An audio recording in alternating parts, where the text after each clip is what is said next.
is Shourya Banerjee of Class 5, a student of Amri Public School, Vadodara. Last year, only we shifted here from Gurgaon because my father changed his job and preferred to be away from NCR area because of alarming level of pollution there. So, my DPS days came to an end and my parents enrolled me here in this new school. Coming to the topic of today's discussion, that is, role of an engineer in society, let me start with the famous quote. The way to build a nation is to build a good citizen. The majority of citizens should be official, of good character, and possess a reasonable high sense of duty. This is the great saying of legendary engineer Sir Mokshabhunga Vishweshwarya, and we celebrate National Engineers Day every year to commemorate the birth anniversary of this famous persona. He went to become India's most prolific civil engineer, dam builder, economist, statesman. The government of India also conferred him with Bharat Ratna to acknowledge his contribution in nation building. Engineering, as I feel, is all about imagination. It interfaces between the scientific formulas and their application. The better one can imagine, the better one can execute. The role of an engineer comes from execution, and this execution is always challenging since it has to take a lot of care of all practical problems into account. Engineers are practical men and do not live in the world of fanciful formulas. Rather, they toil hard in the fields to apply knowledge of science at an optimum cost. To have a better perspective on engineers' role in nation building, let us go back to the formation of our planet. It was a huge blast. The Big Bang is thought to have occurred billions of years ago, and a block of rock separated from parent sun, which subsequently transformed into today's Earth. As the environment was conducive with availability of water and oxygen, life slowly started to develop in the form of simpler organisms like bacteria and unicellulars. It took millions of years further for human race in primitive form to develop, and the initial challenge was to survive in the midst of adversities.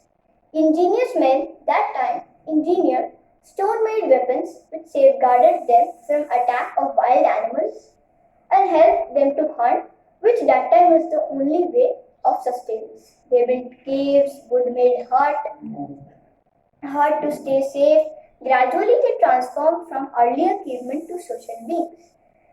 Human race slowly felt the need of agriculture, and engineering them made the plough, which in its crudest form was harrowed with the help of domestic animals. It used to take a lot of time to plough a land, but men at that time could afford it.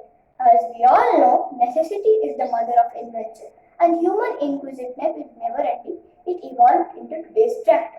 During its very inception, human beings were at the mercy of nature. A spell of drought or flood used to be a havoc. Over the time, engineers and them learned how to harness the power of nature to their advantage and how to devise ways to safeguard against vagaries of nature. They built dams to store water which otherwise could flood, and built canal systems to bring the most of the arid zones into the irrigation coverage, which contributed to nation's prosperity. With the increase of population, the need of movement and transportation also came, where again the engineers pitched in. They designed and built roads, rails, and locomotives, which replaced the erstwhile horses and elephants as mode of transportation. Engineers planned, designed, and built towns for human settlements, power plants for generating power, factories to produce different utilities, which are with the sole of aim of development and to make life easier. Engineers design apartments, housing societies that can house more families as human population increase. Owing to the land constraints, but to match the growing demand for housing because of explosion in population, engineers designed vertical cities which expands vertically. A few days back, I was reading a famous book named Around the World in 80 Days by Jules Verne, wherein the protagonist had taken 79 days to circumnavigate the world. Starting from London, he came back to London via Suez, Bombay, Kolkata, Singapore, China, Japan, San Francisco, New York. The book shows the hardship he took on and the uncertainties those were there. But as the society felt the need of engineers, uh, they took it as their responsibilities. They built bridges, airports, fast-moving vessels, which in a span of 200 years could reduce the journey time around the world to 1 day. Post-independence, there were only two branches of engineering, that is, civil and military engineering. But with development, further branches of engineering came into existence. It is not like they were not there, but now they are getting finer applications. Now there are agriculture engineering, ocean engineering, genetic engineering, etc., which were never thought to be in the purview of engineers. But as I mentioned, whenever there is a need to execute or apply the knowledge of science, engineers come rolling. Engineers role come in.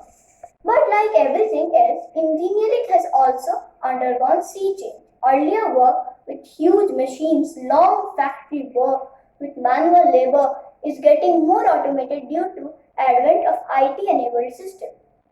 We can now communicate to a person sitting on the other side of the earth in real time. Especially during this lockdown time and COVID situations, there are some good things also happening. We are getting into the new style of working, that is WFH, or we can say work from home.